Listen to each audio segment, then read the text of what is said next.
Nelson. John is an elementary physical education teacher and head boys basketball coach in Iowa. He has been teaching for 13 years and has been a basketball coach for 15. He is married to Alicia and has 3 beautiful girls. John struggled for many years with depression and was undiagnosed. He assumed it was a spiritual issue or that he was just not a good husband or father. In 2008, after years of frustration, he was diagnosed with bipolar disorder and has overcome the difficulties associated with the disorder. With the help of his family, he wrote a book sharing his life story named Straightjacket Memories. Today, John will discuss how people can deal with bipolar disorder despite the many stigmas. He will share a Christian perspective of the disorder and the misperceptions and how people of faith are affected. So nice to have you today, John. Welcome. Thank you. It's great to be here.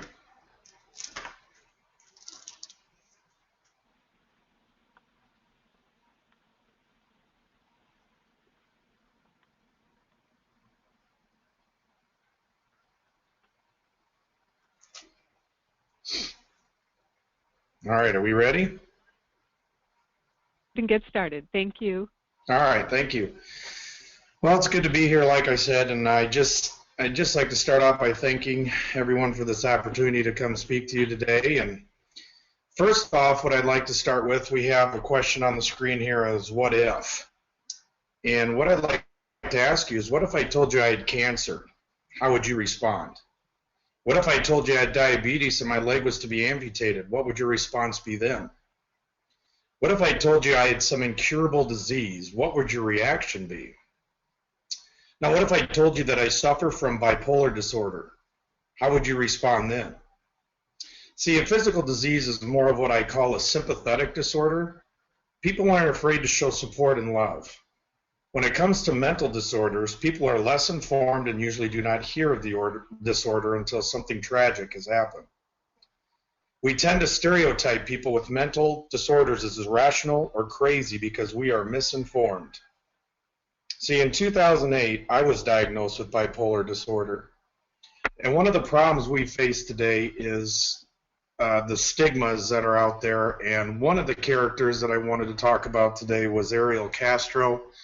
Not sure if you remember him many years ago, but he was the one that kidnapped all these girls and had these, and kept them for many, many years.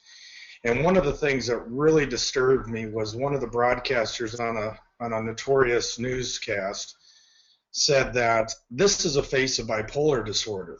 And that kind of made my skin cringe a little bit because I thought that is not the face of bipolar disorder. That is a very small, minute exception. And it really kind of bothered me. Well, with that being said, I kind of thought about some different things, and I kind of learned how to deal with bipolar disorder and try to answer some of these what-if questions. But I wrote a book, and it's called Straightjacket Memories. And basically how I wrote the book was I was simply putting my thoughts together, writing it down on a piece of paper for family members and my wife in particular, of my feelings and emotions and how I felt and all that stuff.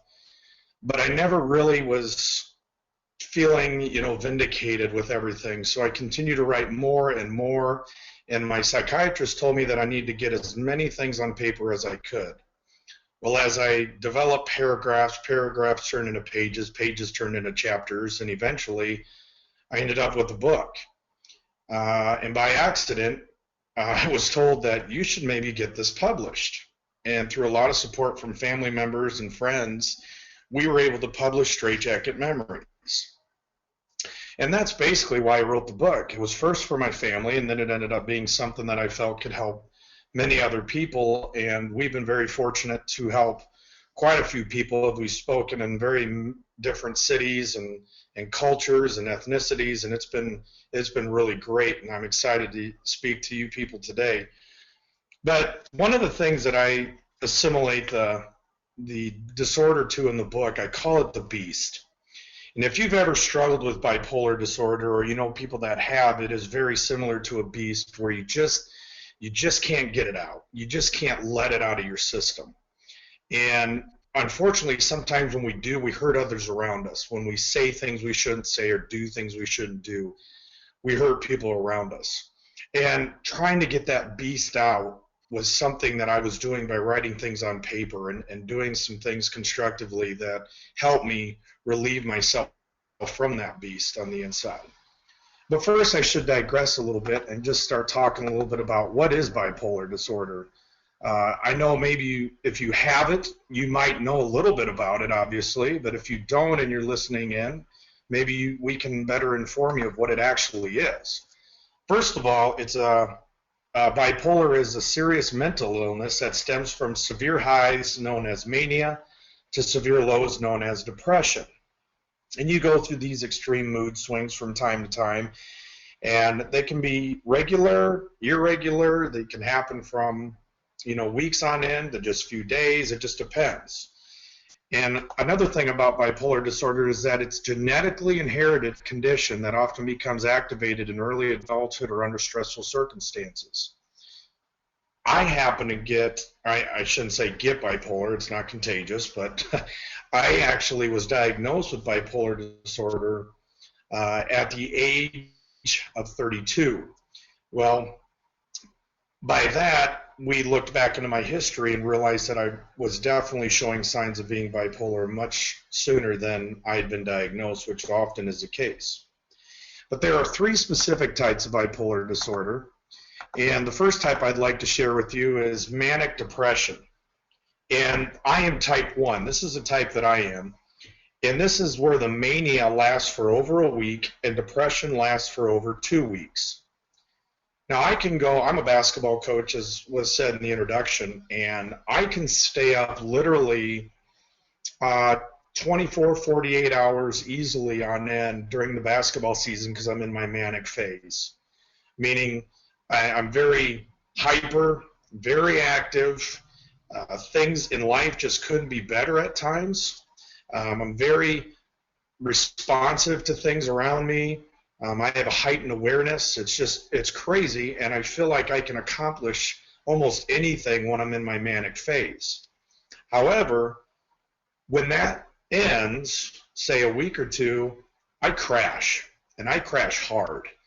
And whether it's sleep, whether it's just depression, whatever it is, I crash hard, and that's where I really struggle, and even suicidal thoughts have come to my mind from time to time. So that's the type that I am. I'm type 1. Now, some of you may be dealing with type 2, which is hypomania. Mania is not extreme. It may last for over a week, but not quite as severe, but it's still intertwined with depression. So that explains maybe a little bit about hypomania. It's not quite as severe as a manic depression, but you still have some manic phases kind of twisted together with the depression. And then the last one, the type 3, is a bipolar spectrum, which is a mild form but changes more frequently. So you're not steeped into depression so long. You kind of flip-flop back and forth pretty regularly, and the depression doesn't last as long, nor does the mania. So those are the three types. I actually was helped with those from my psychiatrist, who's a very well-known doctor and has done some many great things for me and my family. But some symptoms of mania, and I'm sure some of you can relate to these, periods of sleeplessness, delusions of grandeur. A big one that's with me is lack of self-control. I find myself making stupid decisions and just flying off the handle and saying things I didn't mean to say. It's kind of one of those out-of-body experiences almost where you kind of say something, you kind of look at yourself, you're like, why did I say that? And especially around people that you love and care about. Reckless behaviors, being a perfectionist.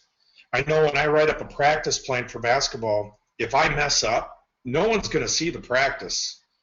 But if I mess up, if I cross a T the wrong way or ink splatters or something, I have to start over. I'm a perfectionist. It's got to be good for my eyes, even if I'm the only one seeing it. So I have a problem with that.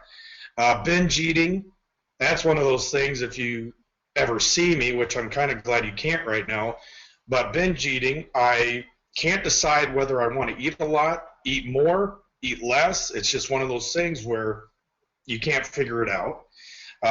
Inflated self-esteem. hyperactivity and racing thoughts. And then the last one, drinking or substance abuse. And I'm one that still struggles with this. I had some problems drinking. I don't have that big of a problem drinking anymore, but the substance abuse, smoking, that is just one that just grips me at the core. And it's very difficult because I'm technically a role model for my basketball players and my kids when I'm a teacher. And the smoking is just something I wish I could overcome and conquer, but it's just one that it's a stranglehold on me. And it's very difficult to get rid of those, especially when you're feeling good about yourself, because, you feel like you can do anything. So the substance abuse can be very, very difficult to overcome. And I know some people struggle with drug abuse. Fortunately, I haven't been able to go down that road, which is great, but I understand people that have struggled with drug abuse and really can't overcome that, just like I can't overcome the smoking thing very well. But here are some symptoms of depression. As you see, they're daily low moods and energy levels. You don't want to move. You just are lethargic. You feel like nothing matters. Difficulty concentrating and making decisions. Very hard to make wise decisions when you're depressed. You feel just confined to your space. You feel like you can't think out of the box. Feelings of hopelessness, worthlessness, and the big one that I struggle with is guilt. You just can't get over what you've done. You can't let your past be your past and move on to your future. You feel guilty. You beat yourself up. The one I told you about earlier, weight gain or weight loss, like I said, I can't figure out which one I am. I can fluctuate between about 50 pounds in just a few months. It's just crazy on that one. Eating and sleep disturbances, withdrawal from family and friends. This is a huge one. I think you see, if you read somewhere in the newspaper about a kid that committed suicide, a lot of times there's signs where they withdraw from their family, withdraw from their friends. A lot of signs for those types of kids and even young adults.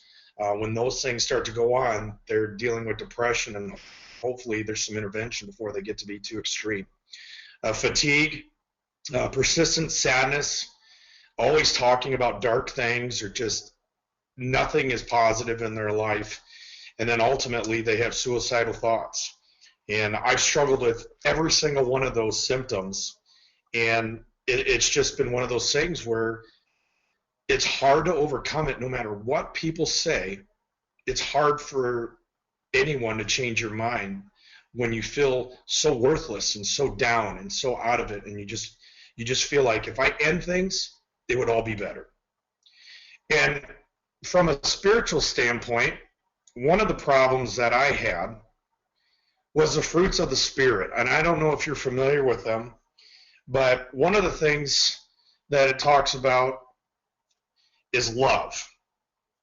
And how do you show love when you've got so much anger, when you're so depressed, when you're feeling low? How do you show love? How do you show joy? How can you show you're happy? I mean, yeah, it's easy when we're in our manic phase, but when you're depressed, how are you supposed to show joy and that you're overcoming all these things? It's downright impossible. Peace. How do you show peace? You can't. You're not even at peace with yourself. How can you be at peace with others? You'll find any little thing to get you all in a tizzy to start a fight or to start something, because we're at war with ourselves, so sometimes we feel like we need to be at war with other people. Patience. This one, I don't know if it would matter if I had bipolar or not, but patience is just not part of my well-being. It's hard to be patient. My sister the other day was putting on Facebook how she's frustrated with the traffic in Houston.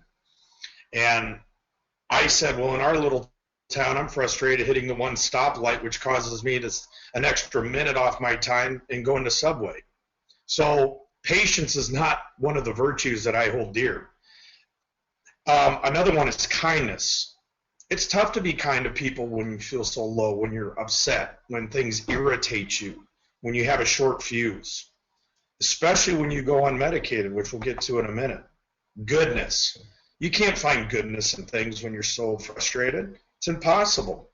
And the last one, or the next to last one, I should say, faithfulness. It is so tough with your spouse if they don't understand what's going on, to be faithful. It really is. Because if they're not understanding where you're coming from, you're going to look elsewhere to find that security. And sometimes we make bad decisions based upon that, and being faithful, it's really tough. It really is. So you've got to surround yourself with people that are going to help you in that area, and surround yourself with some really good people. Gentleness. Very hard to get gentleness sometimes. You know, when you're supposed to share a gentle answer with someone, you're more willing to share abrupt answers, or answers that maybe would be in anger. It's very difficult. And then the last one, finally, is self-control. Again, that ugly word, 2 words I should say, self-control, where on my report card, I always had, in school, I always said lack self-control, lack self-control.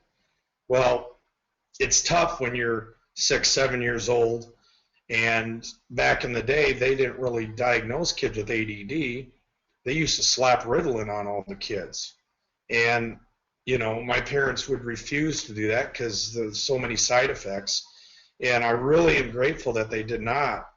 But today, kids are diagnosed right and left with ADD, which is attention deficit disorder. So those types of things, the self-control is a big one. And those fruits of the Spirit, you know, you talk in Christian circles, I had none of that.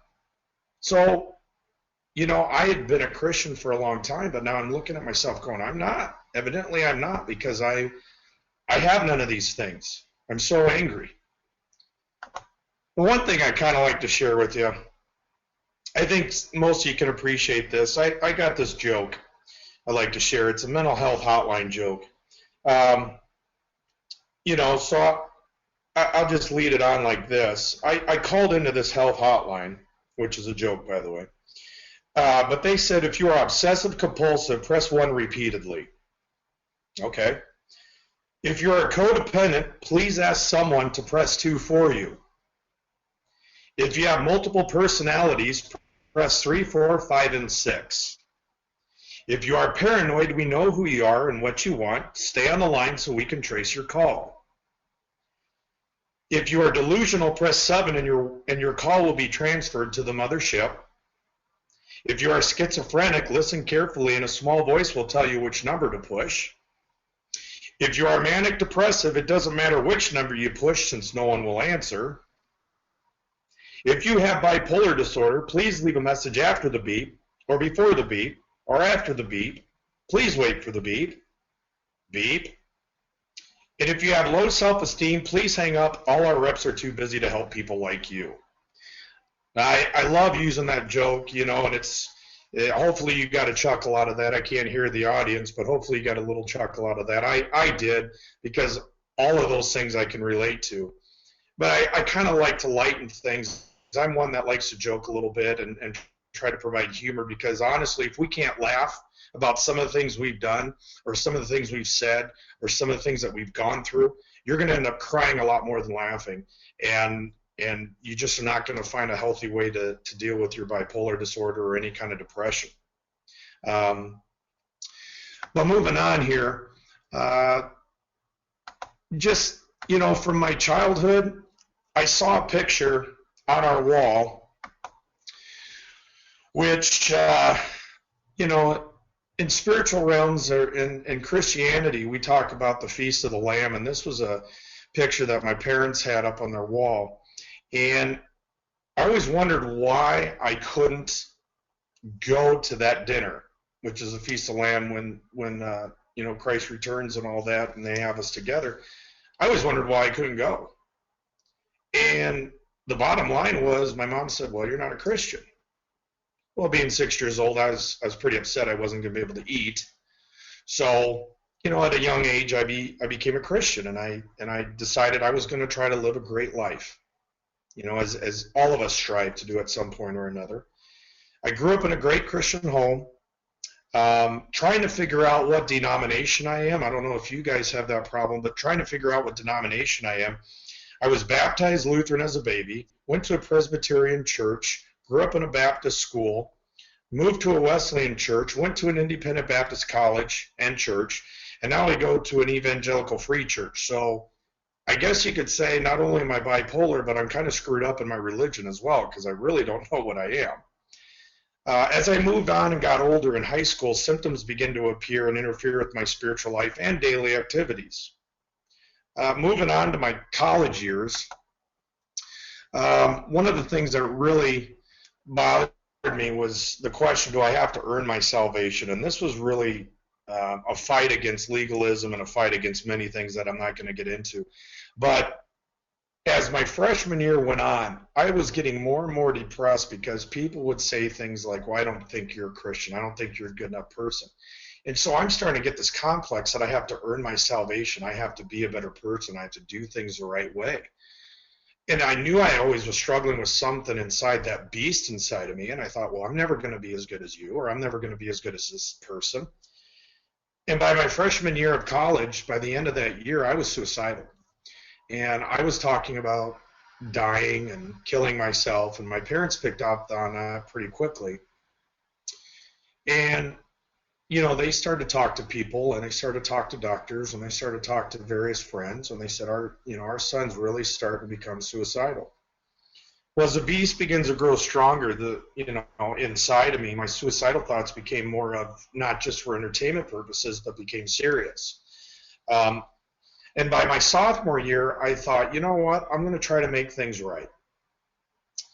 I had not attempted suicide at this point, but in my sophomore year, I thought, I'm going to give it one more shot. Let's see what I can do in college. And for the first month, things were great. But then I ran into a problem. I had been dating a gal for a while, and in my basketball, I was playing college basketball at the time, and this girl and I that had been dating were pretty good friends, but I just said, basketball is so consuming, and I really need to focus on that. Can we just be friends? And she said, yeah, that'd be fine. And so we ended up just being friends. Well, one night, to make a long story short, I called her just to see how she was doing, and she was really disturbed by something. And I couldn't figure out what it was. Well, some guy evidently had tried to go on a date with her, which they did, and had done some stuff. Well, the way I found out was we had call waiting back in the day, and it was kind of cool because, you could just click and you go to the other line. And, of course, now today that's just unheard of. You just automatically do it. But I heard my parents calling in on the other line, and I tried to click over to them, and I told her that I was going to call her back. But she didn't hang the phone up. And I couldn't click over to my parents. I stayed on the line with her, and I found out that this guy tried to rape her, tried to do some other things, and that got the beast flowing in me.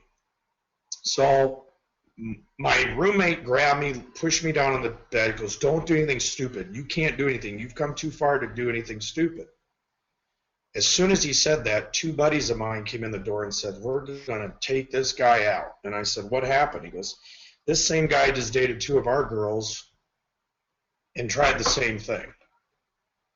Well, we went up and had a little friendly conversation, and by friendly, I do mean friendly.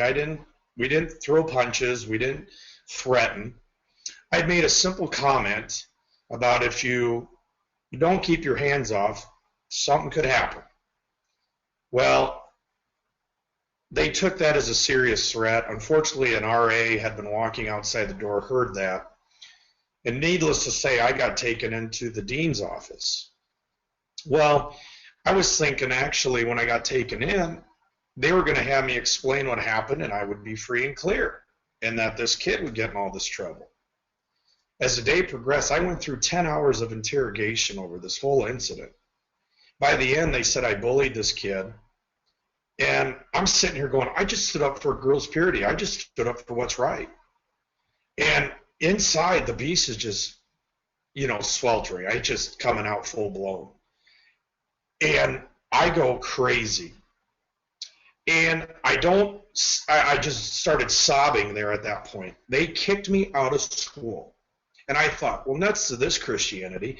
They're going to kick me out of school for doing something that was right. Well, I went home and I attempted suicide. I thought, nuts to this. This life is just pathetic. I had nowhere to turn to. I had a lot of pills, some narcotics that were going to do the trick. And my dad happened to walk in on me in the bathroom and swatted the pills and said, "What are you doing?" And I just told him I'd come to the end of my rope. And this is when I had shown up home on my doorstep just bawling my eyes out because I had nowhere to turn. When Christianity had burned me, when other people, friends, close friends had burned me, and everyone around me had burned me, I thought, well, nuts, if I have to earn my salvation, there's no way I want this. This is not the life I want for myself. So I fought against legalism when I was there, and that's what really brought me to my knees. I just felt absolutely worthless.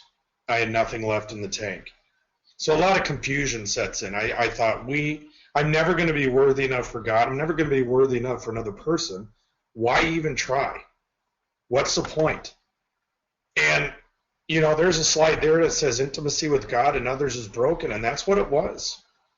And I had not done anything to do this on myself. Yeah, I shouldn't have been sarcastic in what I said to this guy, but that was my only fault. And yet I'm the one that gets kicked out, and this kid was still at school. And I thought, well, this is just pathetic.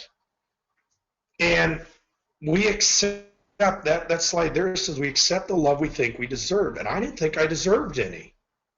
And honestly, I couldn't tell you why I felt the way I did other than I just wanted to die. I just wanted to be out of here. So anyway, moving on in my life, I did get married. I moved through college. I switched colleges, and then stupid me, I actually went back to the same college that had kicked me out, but administration had changed, and I had people ask me if I'd come back and play basketball there, and I did. And a few years after college, I got my master's degree, and I ended up getting married to a beautiful woman named Alicia. But early on in our marriage, I was trying to sabotage our relationship because I felt that I didn't deserve that kind of love. And I always knew there was something wrong with me, and I was trying to protect her from it. It's just, unfortunately, when I proposed, she had said yes. And, she brought this on herself. I felt so badly. I almost felt awful when she said yes because I thought, oh, honey, you have no idea what you're marrying. And it's tough enough to begin a marriage in the first place, let alone with someone who struggles with a mental disorder. So we were married in August of 2001. We lived in Minnesota to start with, and I'll tell you what, that's where her family is from. And it was tough. It was tough being around her family all the time because, again, I knew I couldn't live up to their expectations of what their son-in-law should be for their daughter. And it was really hard. And any kind of problems that arose in our marriage, if I didn't do the dishes, if I didn't take out the trash or do the laundry, it wasn't just, hey, you forgot to do this. I would make it into a full-blown fight. And so the littlest thing could set me off. Well, as we moved on, some addictions start to take hold. I start to drink more. I was definitely smoking a lot more.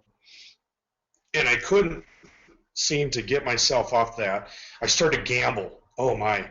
I actually was getting really good at betting on games in Vegas and doing some of that stuff. And I was getting very good at it. In fact, Vegas had called me a couple times to come work for them, and I just thought, I just can't, which is funny. All of a sudden, I had a moral issue with it when I was doing it anyway. But I was self-medicating. I was trying to escape reality with all these habits and substance abuse, and things continued to get worse. We moved to Arizona. I thought my problems wouldn't follow me there. We actually had a very good year together in our second year of marriage when we lived in Arizona on a Navajo reservation where we helped a lot of kids and people, and it was great. But then as time went by, the beast was still there. I still was dealing with problems. We moved back to Iowa, and I don't know if you know anything about Iowa, but it is a little bit more than just cornfields and animals running around. But we ran out of water. We had no water in our well. We had nothing. We had no propane in our tank to heat our house or cool it down. We ran out of money, and we ended up having to go bankrupt. And I felt like I was drowning emotionally, spiritually, and that there was nothing out there that could save me. I thought, now we're bankrupt. What are we going to do now? And we virtually had to start over again. Well, we finally got to our destination here in Iowa. We moved to another place in Iowa, another town. And I'd always dreamed of going to the state tournament. And here's a picture of Wells Fargo Arena where the state tournament in Iowa was held. It's a beautiful stadium. And there I am with my second daughter, Sophie.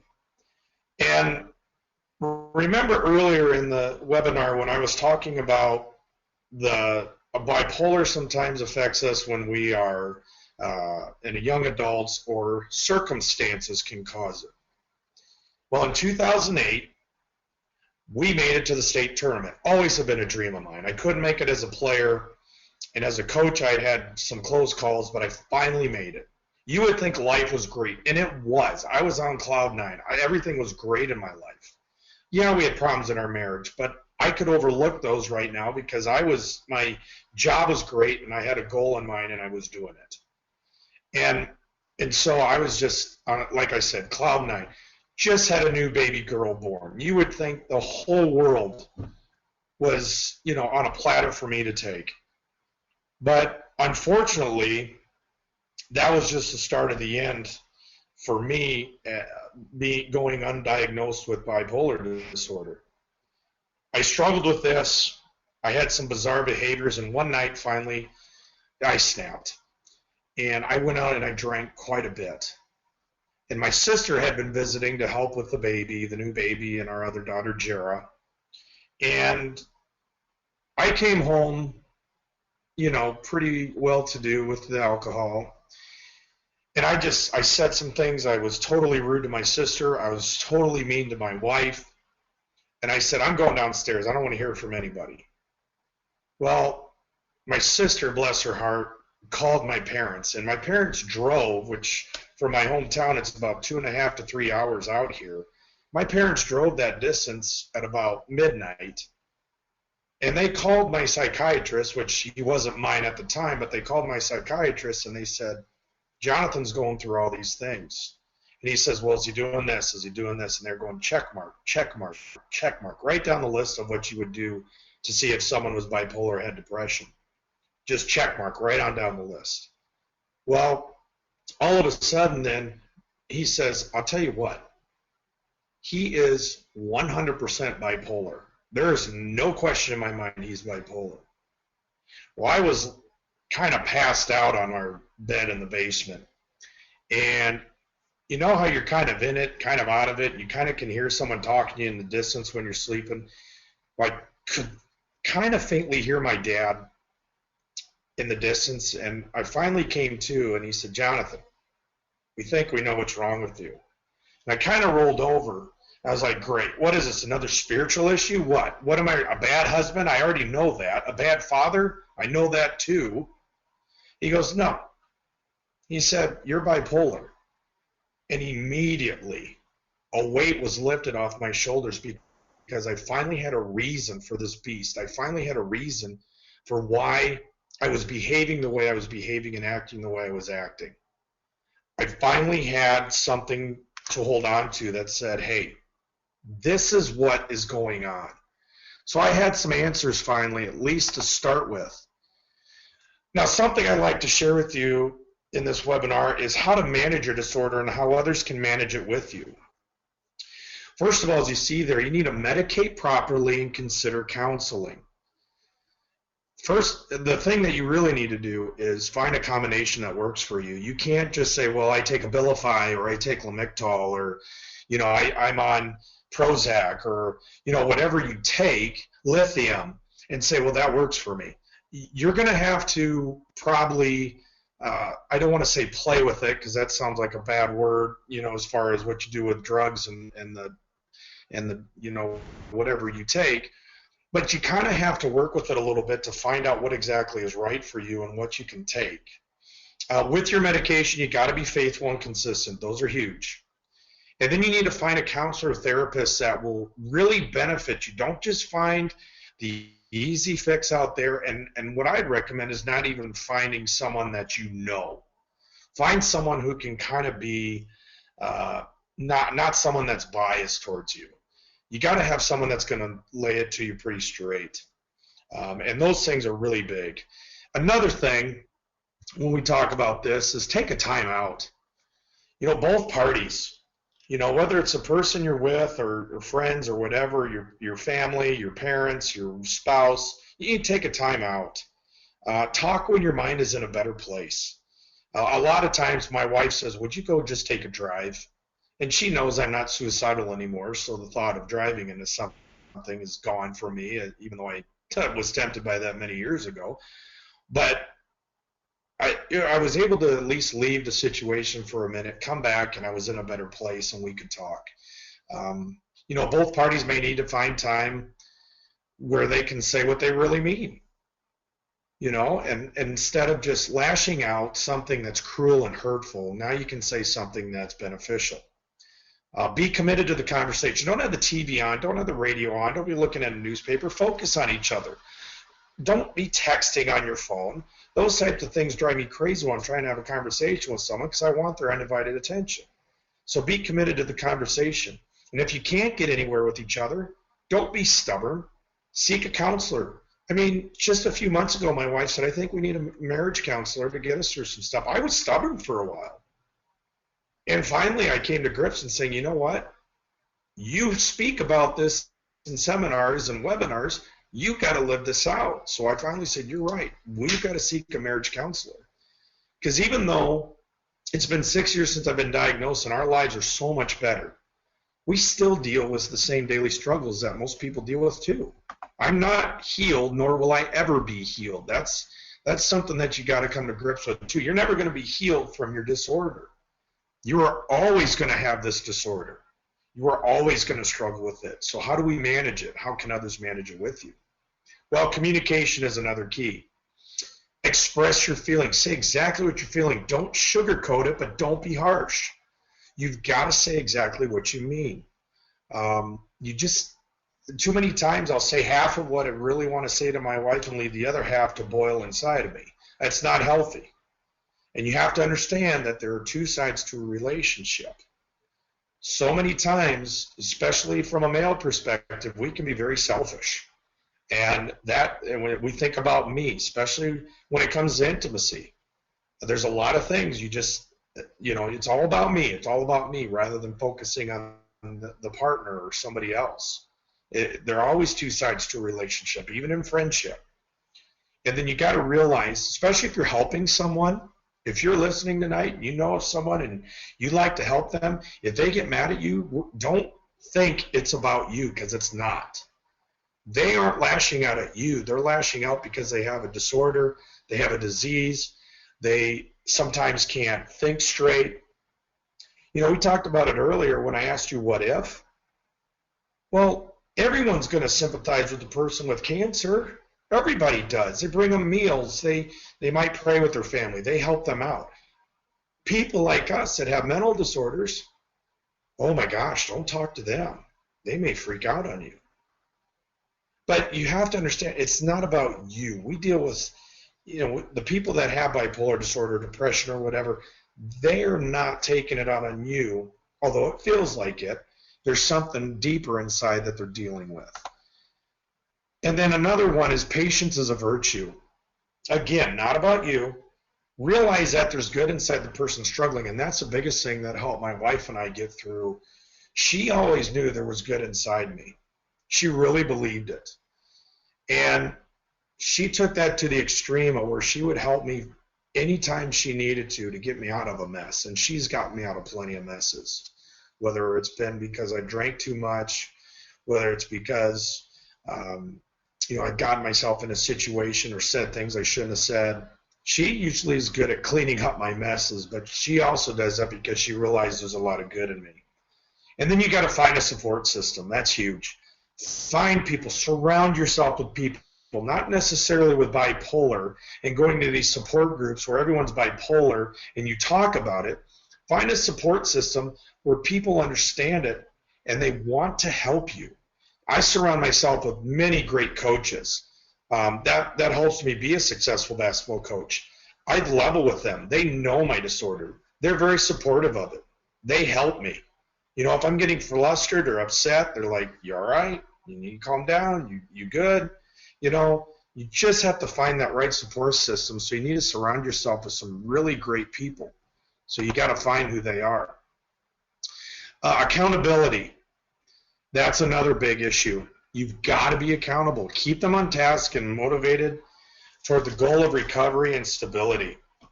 You know, it's just amazing when you keep someone on task how great they can be. And that's the one thing about being bipolar. I don't know if you've realized this, but most of the time people with bipolar disorder are brilliant people. It's just they don't know how to control that release in their brain, that chemical imbalance. But a lot of times they're brilliant people. I mean, you think of Robin Williams, what a brilliant actor. He was bipolar, and unfortunately, you see how his life ended. He came to the end of his rope. But accountability, see, he didn't have accountability. And that's the biggest thing. My wife keeps me on task. She keeps me, hey, did you take your medication tonight? Oh, yeah, I better go do that. She keeps me on there. And routines, are you kidding me? Those are huge. I am so ingrained in a routine that it just drives me absolutely crazy, to be honest with you. If we're in school and someone says, hey, we need to use the gym today because I'm a PE teacher, I'm like, are you crazy? You're going to throw me out of my routine. and I get thrown for a whirl and I can't handle it. So routines are very important.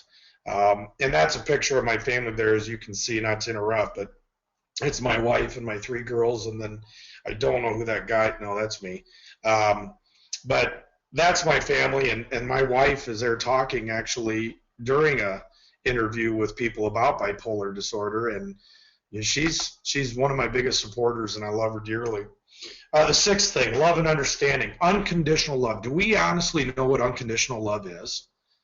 I mean, our society today is, I love you, but no, there is no but with unconditional love. You love someone no matter what. You took those wedding vows. My wife took those things so seriously, it shames me. She loves me unconditionally no matter what. And you need to find someone that's going to love you unconditionally. Because let's be honest, we are a lot to love. And like it says there, it's a lifelong gift. When someone can love you unconditionally, it's an incredible gift because they're accepting us for who we are and the things that we do. My wife, in fact, memorized the book of Corinthians, the 13th chapter. It's a love chapter, and I'll tell you what, if you want to read something that's challenging, read the 1 Corinthians 13 and look at that love chapter. It talks about unconditional love, and it's just crazy how my wife can do that. And there's a book out there. I'm not trying to promote it, but we did a Dangerous Wonder book. That's another book that if you want to look at is, I don't want to get in it tonight because I don't have too much time, but it's just, it really is a good book about unconditional love if that's something that you're really seeking and want to know more about. I talk about in my book, I talk about 10 points that can help you. I'm only going to give you one because I kind of want to whet your appetite so you actually get the book or want to look at it. But one of the things I talk about in the book, one of the bullet points I put in there is release the guilt and forgive yourself. And I do this more from a spiritual perspective, which is fine. I hope it's all right with you, but I just want to finish up with this tonight. Release the guilt and forgive yourself. It says here in 1 John 1:9, we confess our sins, he is faithful and just and will forgive us our sins and purify us from all unrighteousness. Well, guess what? The biggest thing was just confessing for me. You have to understand that we are fallible. Okay? And it says there, for all have sinned and come short of the glory of God, we've all messed up. We are fallible. We are going to mess up. That's just the bottom line. That's just human nature. And guilt is Satan's way of reminding us of our past. Okay? He does a great job of that. We have a hard time enough dealing with our present, let alone remembering what our past is about. And there's a reference in here, Revelation 12:9 through 10. If you want to look at that later, it's a long verse. I don't really want to get into it necessarily tonight. But this verse, if you go and look at it, one of the things it says there at the end, is for the accuser of our brothers who accuses them before our God day and night has been hurled down. Satan's an accuser, and whether you're a Christian or not, he's going to bring up your guilt no matter what kind of person you are. You got to get rid of that guilt. Forgive yourself. It's okay. We all make mistakes. You just got to get over it. And that's the toughest thing. By focusing on our past, we cloud our future. Satan wants us to worry about our past because it controls our thoughts and consumes our lives. He virtually is the one we're up against, and when you worry about your past, you're in a lot of trouble because you're never going to be able to see that future that's ahead of you that could be very bright. Do not become a slave to guilt. That just gives the enemy a stronghold on you. Don't be a victim to guilt. Just let it be, okay? Let that past be past. I don't care what you've done. It's just you've got to find someone that's going to love you no matter what. And I know Jesus does. I know that probably sounds like a cliche, but it's true. And I'm here, and if you ever need support, I would be willing to talk to you or send you materials or be willing to listen. I've listened to so many people after I talked and shared things that would just come out of the woodwork and say, hey, could you talk to me about this or help me with this? You bet. It's just been unbelievable. So don't be a slave to your guilt, and don't let one mistake lead to another and negatively affect your perception of your life. And that's the thing, okay? Don't let one mistake lead to another one. Get over it. We have a saying in basketball that we use called next play. And with next play, that just means if you make a mistake, go to another thing, okay? And the third point I want to make under our release of guilt and forgive yourself is forgiveness is best demonstrated on the cross where justice and mercy meet. In Hebrews 12, again, another verse that you can look at on your own time, but it talks about how our sins are just so evident, and we have no way of atoning for those sins except to accept forgiveness from God. And rejection of this gift can keep you from eternity. And by not forgiving ourselves, we interfere with what God wants for us. My dad said something really important one time to me. He said a lot of things. But you know what he told me? He said, who are you? And I looked at him and I said, what do you mean? He goes, who are you to think you can't be forgiven and that what you've done is so bad? And I looked at him, he goes, are you a God? And I said, no, I'm not a God.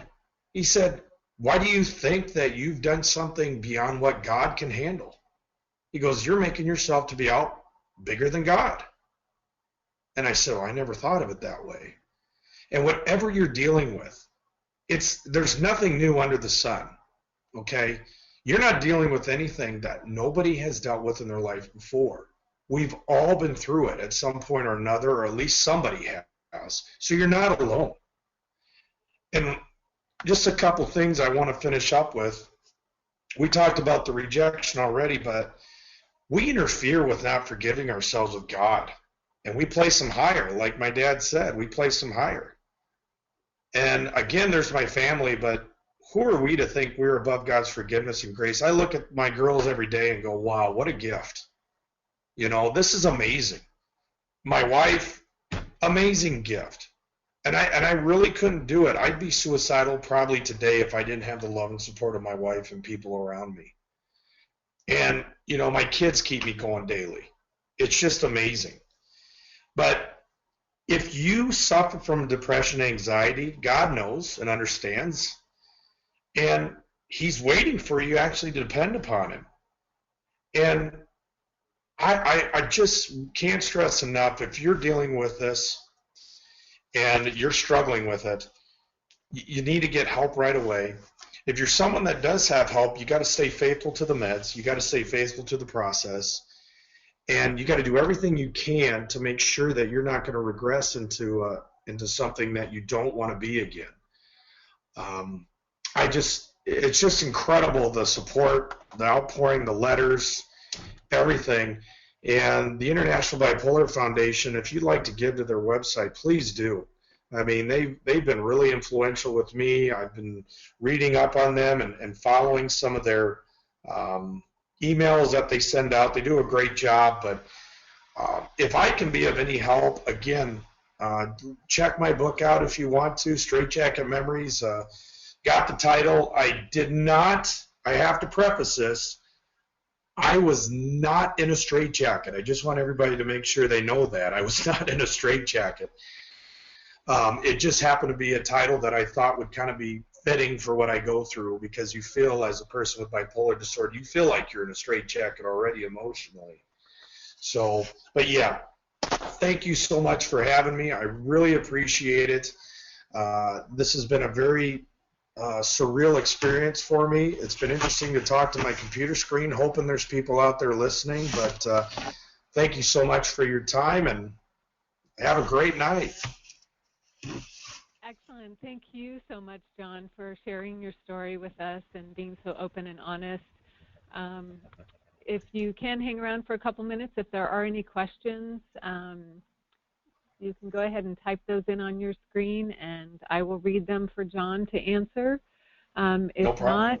If not, certainly feel free to send me an email, and I can forward those to John as well. And again, this webinar has been recorded and will be uploaded to our website for future viewing. So looks like a question is coming in. Yes, first question. Are you on medication currently, John, that helps you? Oh yes, I'm on Abilify, Lamictal, and from time to time I'm on kind of a mood suppressant. I'm trying to remember exactly what it was because I haven't been on it for a while, but the two main ones I'm on are Abilify and Lamictal. The generic form of that is lamotrigine, and the generic doesn't really bother me, but I'm on 15 milligrams of Abilify and then 200 milligrams of the Lamictal. So those seem to be a very good combination. I've tried many things, but those two seem to be the best combination to keep me in check for my manic phases and my depression phases. Wonderful. Thank you for answering that question. And it looks like we don't have any additional questions at the moment. Oh, hang on. Let's see.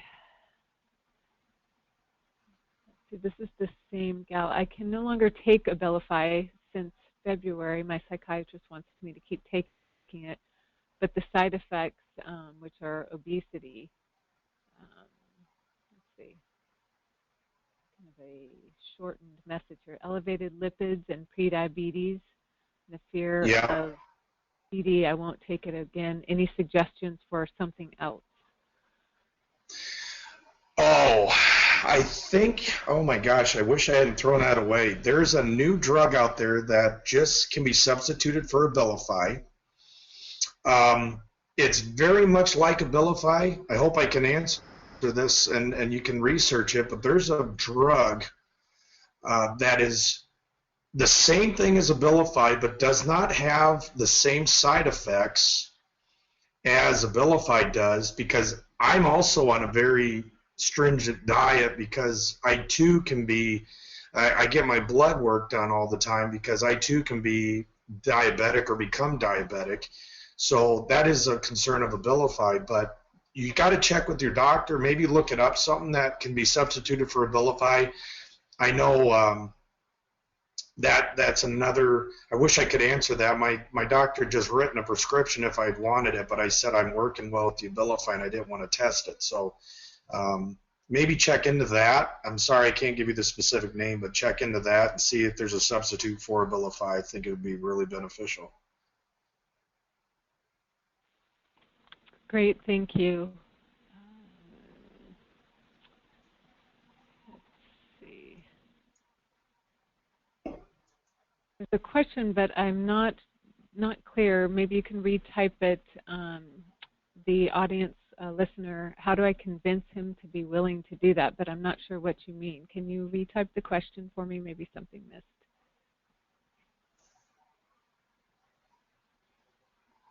Let's see if I hear from them.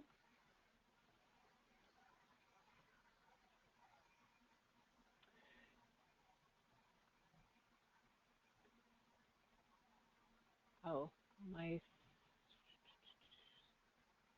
psychiatrist has not, responded to my request for a different medication. So maybe, John, you can send me that information, and Yeah. listener, if you will go ahead and send me an email to dbrown@ibpf.org, I can share that with you. I can share. Yeah, I'd be more than willing to find out what that was. Okay, excellent, excellent. Then I can email you, Debbie, with that. So. Perfect, perfect. Okay, it looks like that's all the questions we have. So again, thank you so much, John, for sharing with us. I really appreciate it. And I know it's late for you, and I'm not sure where you're at, listeners, and what time it is, but here it's evening. So we're going to say goodbye, and hope you had a great day, and I hope you enjoyed our talk today with John Nelson. Thank you so much. Thank you, Debbie. Good night. Good night.